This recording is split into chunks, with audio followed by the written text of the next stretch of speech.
Assalamualaikum warahmatullahi wabarakatuh. Perkenalkan, nama saya Olivia Trisuci Salsabila dari MI 1A, Prodi D3 Manajemen Informatika jurusan Teknologi Informasi, Politeknik Negeri Padang.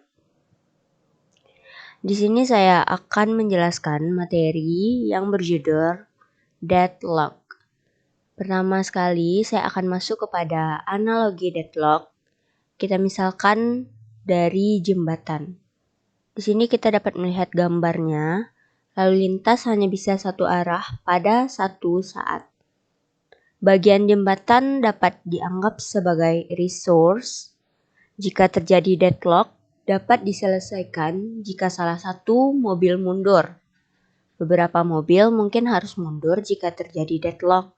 Kemungkinan starvation. Kita akan masuk kepada pengertian dari deadlock itu sendiri. Deadlock adalah suatu kondisi di mana dua proses atau lebih saling menunggu proses yang lain untuk melepaskan resource yang sedang dipakai. Karena beberapa proses itu saling menunggu, maka tidak terjadi kemajuan dalam kerja proses-proses tersebut. Deadlock dalam arti sebenarnya adalah kebuntuan. Kebuntuan yang dimaksud di sini yaitu dalam sistem operasi adalah kebuntuan proses. Jadi, deadlock ialah suatu kondisi di mana proses tidak berjalan lagi ataupun tidak ada komunikasi lagi antar proses. Kita akan masuk kepada model sistem deadlock. Untuk memodelkan kondisi deadlock, maka bayangkan sebuah sistem dengan yang pertama, sekumpulan proses P sama dengan P1, P2, dan seterusnya. Yang kedua yaitu sekumpulan tipe sumber daya yang berbeda. R sama dengan R1, R2, dan seterusnya. Yang ketiga sumber daya, RI memiliki N bagian instan yang identik dan masing-masing digunakan. Pada model operasi normal, sebuah proses menggunakan sumber daya dengan urutan sebagai berikut. Mengajukan permohonan atau bisa disebut dengan request. Bila permohonan tidak dapat dikabulkan dengan segera, misalkan karena sumber daya sedang digunakan proses lain, maka proses itu harus menunggu sampai sumber daya yang dimintanya tersedia. Menggunakan sumber daya atau bisa disebut dengan use. Proses dapat menggunakan sumber daya, misalnya printer untuk mencetak, disk drive untuk melakukan operasi, dan sebagainya. Selanjutnya yaitu melepaskan sumber daya, atau yang bisa disebut dengan release. Setelah proses menyelesaikan penggunaan sumber daya, maka sumber daya harus dilepaskan sehingga dapat digunakan oleh proses lain. Teman-teman bisa melihat gambar tersebut dimodelkan dengan graf berarah. Sumber daya R dialokasikan ke proses A, proses B meminta atau menunggu sumber daya S, proses C dan D deadlock terhadap sumber daya T dan U.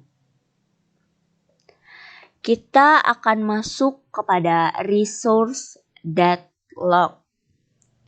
Deadlock bisa terjadi pada saat proses akan mengakses objek secara tidak semestinya.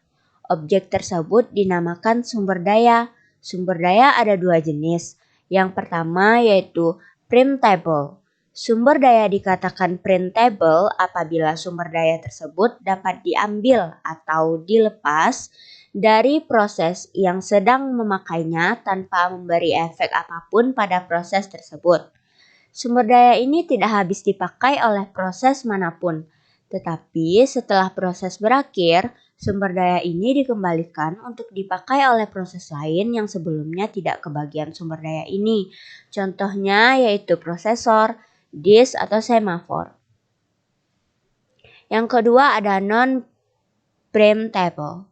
Pada sumber daya jenis ini, sumber daya tidak dapat diambil dari proses yang sedang membawanya karena akan menimbulkan kegagalan komputasi. Printer adalah salah satu contohnya. Jika suatu proses sedang menggunakan printer untuk mencetak sesuatu, maka printer tersebut tidak dapat diambil untuk mencetak sesuatu dari proses lain. Sumber daya jenis ini biasanya berpotensi terjadinya deadlock. Kita akan masuk kepada penyebab deadlock. 4 kondisi penyebab deadlock adalah yang pertama, ada mutual exclusion. Hanya ada satu proses yang boleh memakai sumber daya dan proses lain yang ingin memakai sumber daya tersebut harus menunggu hingga sumber daya tadi dilepaskan atau tidak ada proses yang memakai sumber daya tersebut. Yang kedua ada hold and wait. Proses yang sedang memakai sumber daya boleh meminta sumber daya lagi, maksudnya menunggu hingga benar-benar sumber daya yang diminta tidak dipakai oleh proses lain. Hal ini dapat menyebabkan kelaparan sumber daya sebab dapat saja sebuah proses tidak mendapat sumber daya dalam waktu yang lama. Yang ketiga ada no preemption. Sumber daya yang ada pada sebuah proses tidak boleh diambil begitu saja oleh proses lainnya. Untuk mendapatkan sumber daya tersebut, maka harus dilepaskan terlebih dahulu oleh proses yang memegangnya. Selain itu, seluruh proses menunggu dan mempersilahkan hanya proses yang memiliki sumber daya yang boleh berjalan.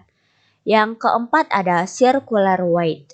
Kondisi seperti rantai, yaitu sebuah proses membutuhkan sumber daya yang dipegang proses berikutnya. Kita akan masuk kepada penanganan dan masalah deadlock. Penanganan deadlock di sini yang pertama yaitu mengabaikan masalah deadlock tersebut. Untuk memastikan sistem tidak memasuki deadlock, sistem dapat menggunakan pencegahan deadlock atau penghindaran deadlock. Penghindaran deadlock membutuhkan informasi tentang sumber daya yang mana yang akan suatu proses meminta dan berapa lama akan digunakan. Dengan informasi tersebut dapat diputuskan apakah suatu proses harus menunggu atau tidak. Hal ini dapat disebabkan oleh keberadaan sumber daya, apakah ia sedang digunakan oleh proses lain atau tidak. Yang kedua yaitu ada mendeteksi dan memperbaiki. Caranya dengan mendeteksi jika terjadi deadlock pada suatu proses, maka dideteksi sistem mana yang terlibat di dalamnya. Setelah kita ketahui sistem mana saja yang terlibat, maka diadakanlah proses untuk memperbaiki dan menjadikan sistem berjalan kembali semestinya. Jika sebuah sistem tidak memastikan deadlock akan terjadi dan juga tidak didukung dengan pendeteksian deadlock serta pencegahannya, maka kita akan sampai pada kondisi deadlock yang dapat berpengaruh terhadap performance sistem karena sumber daya tidak dapat digunakan oleh proses, sehingga proses-proses yang lain juga akan terganggu. Akhirnya sistem akan berhenti dan harus di-restart. Selanjutnya itu ada penghindaran deadlock. Pendekatan metode ini adalah dengan hanya memberi kesempatan ke permintaan sumber daya yang tidak mungkin akan menyebabkan deadlock. Metode ini memeriksa dampak pemberian akses pada suatu proses. Jika pemberian akses tidak mungkin menuju kepada deadlock, maka sumber daya akan diberikan pada proses yang meminta. Jika tidak aman, proses yang meminta akan disuspend sampai suatu waktu permintaannya aman untuk diberikan. Kondisi ini terjadi ketika setelah sumber daya yang sebelumnya dipegang oleh proses lain telah dilepaskan. Teman-teman bisa melihat gambar di samping. Kondisi aman yang dimaksud selanjutnya disebut sebagai safe state. Sedangkan keadaan yang tidak memungkinkan untuk diberikan sumber daya yang diminta disebut unsafe state. Yang pertama, kondisi aman atau disebut dengan safe state. Suatu keadaan dapat dinyatakan sebagai safe state jika tidak terjadi deadlock dan terdapat cara untuk memenuhi sebuah permintaan sumber daya yang ditunda tanpa menghasilkan deadlock dengan cara mengikuti urutan tertentu. Selanjutnya yaitu kita masuk ke kondisi tak aman atau biasa disebut dengan unsafe state. Suatu state dinyatakan sebagai state tak selamat atau unsafe state jika tidak terdapat cara untuk memenuhi semua permintaan yang saat ini ditunda dengan menjalankan proses-proses dengan suatu urutan. Penanganan deadlock selanjutnya yaitu pencegahan deadlock. Metode pencegahan dianggap sebagai solusi yang bersih dipandang dari sudut tercegahnya deadlock. Tetapi pencegahan akan mengakibatkan kinerja utilisasi sumber daya yang buruk. Metode pencegahan menggunakan pendekatan dengan cara meniadakan 4 syarat yang dapat menyebabkan deadlock terjadi pada saat eksekusi. Syarat pertama yang akan dapat ditiadakan adalah mutual exclusion. Jika tidak ada sumber daya yang secara khusus diperuntukkan bagi suatu proses, maka tidak akan pernah terjadinya deadlock. Namun, jika membiarkan ada 2 atau lebih proses mengakses sebuah sumber daya yang sama, akan menjadikannya koos. Langkah yang digunakan adalah dengan pooling sumber daya, yaitu dengan mengantrikan job-job pada antrian dan akan dilayani satu-satu.